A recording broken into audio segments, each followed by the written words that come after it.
Welcome to the Salmon Runs YouTube. Enjoy the video. You start by selecting the list paragraphs you will change. This lets Word apply a new level consistently.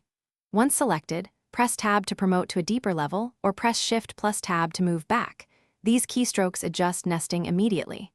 Make sure to watch the bullet or number shape. Word changes glyphs by level. If keys don't work, use the increase indent or decrease indent buttons on the Home tab. Right-click for list options when you need precise control. Now focus on precision. Right-click a list and choose Adjust List Indents or Define New Multilevel List to edit level format. Once inside, set the number style, starting number, alignment, and tab position so items align across levels. This prevents odd indents later. You can also link each list level to a paragraph style so that when you apply the style elsewhere, the correct level and formatting follow. Once done, save a custom list for reuse across documents. Finish by scanning the entire list to confirm levels and alignment. Toggle Show /Hide to see hidden tabs and paragraph marks that affect indents.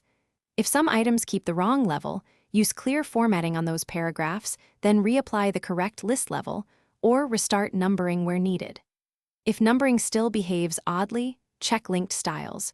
Reassign or edit the paragraph style used by that level, because style overrides are the usual culprit when manual fixes fail.